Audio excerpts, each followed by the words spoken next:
Live and direct. It's Sway in the morning. Right here on Shade 45. All right, that's from the First Amendment. Sandra Bernhard is here with us. Yep.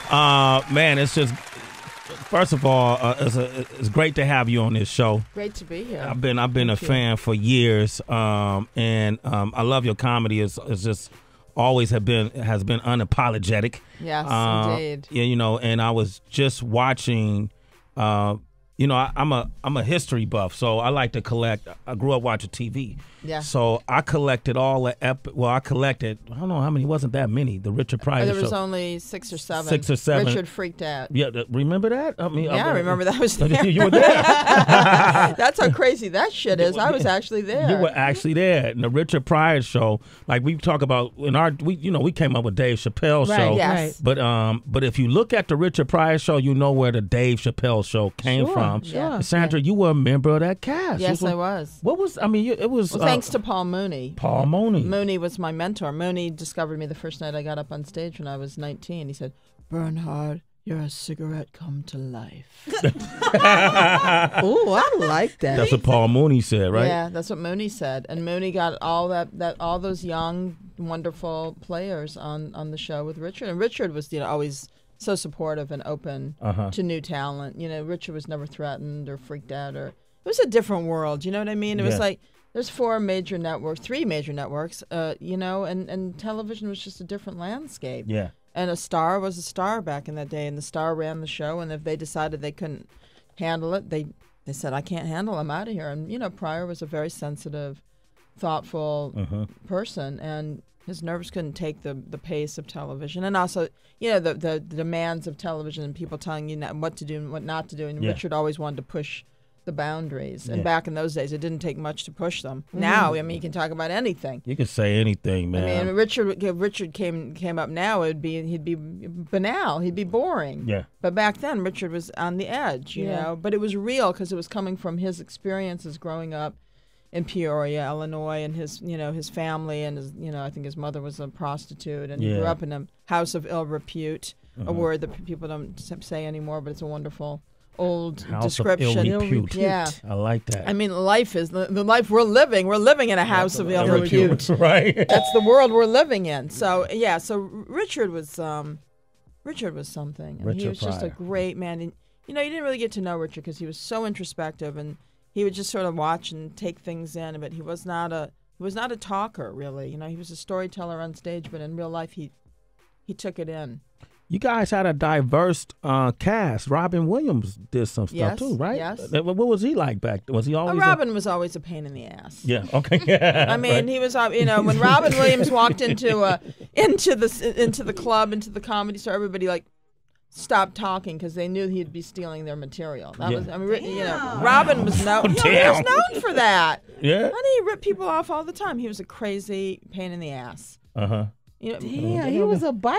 He was a biter. Yeah, he was a biter, honey. And I remember reading stuff of people saying that he smells. Well, I don't want to go there. Come on. I don't want to go there because that's just that's just mean because people can't help but they can't help their bodily function. Well, they can if they use deodorant, but that's a whole other thing. But yes, that was part. But the biting is real. The biting is real to Sandra because you respect that. Yeah, I mean, all these young people were up there doing their material.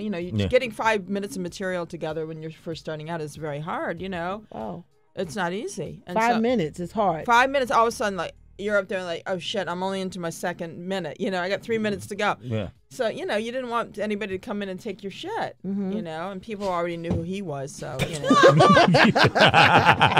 Sandra Bernhard is here. Now, you got some live appearances coming up, too, right? Friday, June 20th at the Guildhall in East Hampton. Yes, upscale in East Hampton. Okay. With the rich people, fancy people. That's why you charge them big money, too. You know it, absolutely. Okay, and then Saturday, July 12th at the Howard Theater in Washington, D.C. Yes. And then Friday, July 18th at the Suffolk Theater in Riverhead, New York. Do you have are you into social media heavy or? Oh yes, I'm on Twitter, Facebook, Instagram, all the outlets. I think Twitter's my favorite because I like to put out my little little blurbs and my little funny thoughts, and You know, the visual thing is not really my thing. I don't like taking pictures. I do not wake up in the morning and pretend I've just rolled over with full makeup and hair and take a selfie and put it out there. I find that to be completely absurd. And who frigging cares? I mean, I mean, I don't want to put myself out there visually. I mean, if I'm going to do a shoot, I'm going to have my hair, my makeup, my lighting. You know, go into a studio, and that's the picture I want out there. I don't want a million pictures of me looking like I look every day. I mean, who the hell wants to see? That's a new thing, though, right? That's not pretty. I mean, you know, are you into reality TV? Like, you don't watch the Kardashians? Or oh, no, honey. I do not watch the Kardashians. No. I mean, I bless them, but they have, you know, turned, you know, the face of entertainment on its, you know, on its ass. I mean, it's just cheaping the whole thing. Once again, we're back to that conversation. Like, the people that, you know, come up the hard way, you know, who get up every night, do their thing at clubs, whether you're a musician or a comedian or an actor, you know, and you do the small theater things, you take the bit parts, you know, you love what you do, you're driven by the creative impulse, and then all these people come along and they're just, you know, they're whores. Anybody can be out there. You can be famous for doing nothing now. And what does it all mean at the end of the day? What's the impact? What's the emotional, creative impact? And how do you want to change the world? What do you want to contribute? What do you want to say as an artist? If you can't answer that question, then don't fucking do it. Performing live at Guildhall in East Hampton, June 20th, at Evening with Sandra Bernhard. Man, I just love that. Do you stay on the road? Well, I'm always doing gigs throughout the year. Yeah. But, you know, I they're scattered. It's not like I'm just, you know, one after the next. Because my daughter's she's going to be 16. She's going to be a junior in high school. Jesus, she's 16. Wow. I remember when she was born. I know. Honey, it goes by real fast. As everybody said, oh, savor these moments. And some of them I'll savor. Some of them I'll try to forget. Yeah, right. You know, but no, she's a good girl. She's cool. Is she anything like you? No, she's totally different than me. Yeah? She's much more introspective, much more thoughtful, much quieter, but she loves comedy. She's been studying 30 Rock. She watches it 10 times, loves Tracy Morgan, has the comedy gene. I think she might end up being a writer. Really? Yep. Wow, that's great. She's really into it. That's great. Do you guys get along? Like Sway was just telling the story this morning about his daughter. She's 15, and they argue about outfits. You know, he makes her do the outfit check. Do you guys? Well, you know, where she goes to school, they have to wear black or gray or white. So there's a little bit of control over that. But, you know, all the girls want to wear those tacky midriff shirts, which drives me nuts. And we're just like, my girlfriend and I are like, what do you want to wear that for? It's just gross, you know? It's just ugly. Right. And don't get on the train and like put your hands up because then it's up to here, you know? And it's like, you can't. The city's too crazy. Yeah. So she gets, you know, she'll go back and put a sweater over it or a sweatshirt over it. But, you know, you can only impose so many, you know, kinds of, you know, ideas on them because then they freak out and they rebel. So you got to give them a little bit of leeway. You got to have you had the sex conversation yet? You know, she's just not like that. She's still very like, you know, she's a little bit immature in a good way in that way.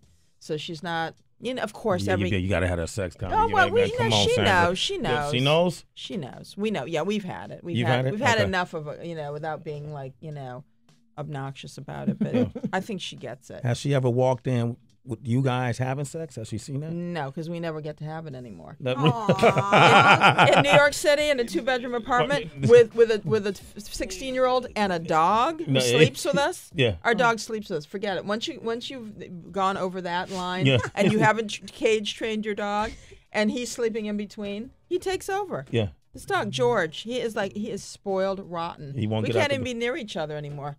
Wow. He lays in between us, like, you know, right in between us, like he's running the show. But it's so cute. It's territorial, huh? After a while, who wants sex anyway? It's a fucking bore. I'm Sandra over Bernhard. the shit. I'm so over the shit. It's done, right? I'm done with the shit. Too many years of like, you know, this one and that one and running around and hot. And then finally I settle down and have a kid and I'm like in a real relationship and I'm over the sex. Yeah. Sandra Bernhard is over sex. So that's it, man. That's Tracy's gagging. Look at Tracy G. Gosh, I'm not getting married. Okay, listen. We got. You're young, honey. You'll have fun for a long time, and you'll run around and do your thing like I did, crazy. Then at a certain point, you're like, it's too much stress. The world is too stressful. Sex stress. Sex stress. Yeah, sex She's stress. a sex stress. All right, let's jump into the celebrity wire. You're listening to Sway in the morning on Shade 45.